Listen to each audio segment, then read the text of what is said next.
So dit is 'n nuwe bloedlyn. Want jy het die Egiptiese bloedlyn en jy het Abraham se bloedlyn. Op daai stadium was Abraham nog nie 'n Israeliet gewees nie. Daar was nie as die Israelietse nasies gewees nie. Daar was nie 'n spreek. Hy het net gesê, ek sal jou nageslag grootliks vermeerder. Hy het nie 'n naam gehad nie. Want waar kom Abraham vandaan? Ek sê nou nie, hy kom van die Galdeërs, van die land Ur. Hy was nie 'n Israeliet gewees daar nie. Hy was net gehoorsaam aan Jaffa en het gegaan in Jaffa gevolg soos hy gesê het. So nou verstaan ons dat hierdie kind, en dis vir my uiters belangrik,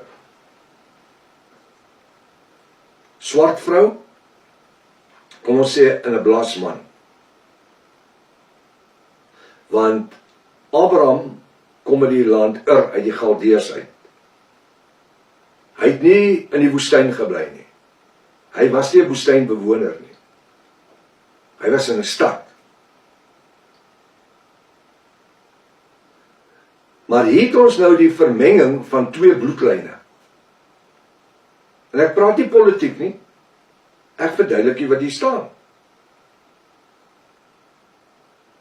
En jou hierdie nageslag, hierdie gemengde bloedlyn, kind wat gebore gaan word. Die engel sê vir Hagar, wat Jaffa vir hom gesê het. Want ek sê weer, 'n engel kan nie iemand skep nie. Daar, ek wil net iets noem, daar in Genesis 1 vers 26, 29. Genesis 1 vers 26, 29. Waar die engel kom, waar Jaffa, die skepper van hemel en aarde, sê, kom laat ons mense maak. Na ons beeld, na ons gelykenis. Met wie praat hy daar? Ja, julle as ou hande, as ou kykers, as Jafiste, as bruid van Jaffa, so, julle het al 'n paar keer gehoor. Maar die nuwe mense wat nou kyk, hulle het nie 'n klou nie. Met wie praat die Vader daar? Maak jou Bybel oop, Genesis 1 vers 29. En die Vader sê, die skepper van hemel en aarde sê, kom, laat ons mense maak, na ons beeld, na ons gelykenis. En wat doen hy toe? Eers wil ek sê, wie is die ons wat hy mee praat? Toe ek op Bible College was, ek het in 1969 my 3 jaar teologiese graad klaar gemaak. Toe die dosent daai tyd het gesê, toe ek die vraag vra, met wie praat hy hierso? Toe sê hy, dis engele.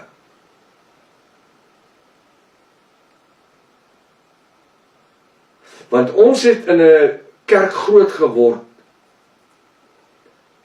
wat die ander godsdienste na verwys het as Jesus onlys. Omdat ons die godheid van die Vader kon verstaan, en van die Seun.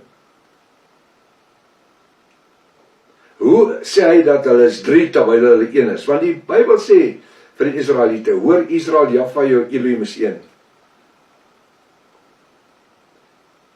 Toe sê, en omdat ons in 'n eenheidskerk is, toe sê die dosent dat dit is 'n engel wat hy mee praat.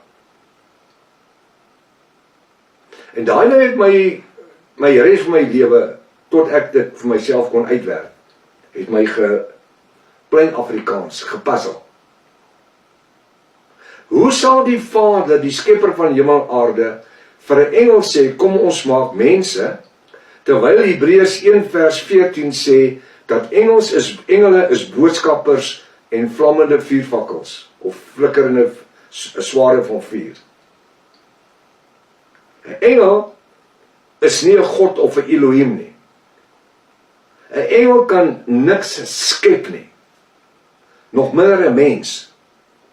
So met wie praat die Vader Jaffa daar? Hy praat met sy seun Jafashua, wat toe reeds in die hemel as die seun bestaan het. Nog nie op die aarde nie, want ons is by die skepping. Dan sê die Vader, kom, laat ons mense maak, meervoud, ons. Nie 'n mensie, nie Adam nie. Mense. Meervoud. En dan seën hy hulle. Dan stuur hy in die wêreld en hy sê vermenigvuldig, vul die aarde. Vul die aarde, vermenigvuldig. Onderwerp als onder julle voete. Adam en Eva. Mense.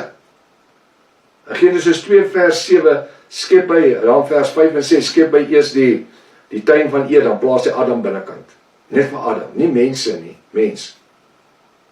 Dan blaas hy in Adam se neus die asem van die lewe. In daai Genesis 1 mense het hy nie asem geblaas nie. Hy het net gesê, vermenigvuldig en vul die aarde.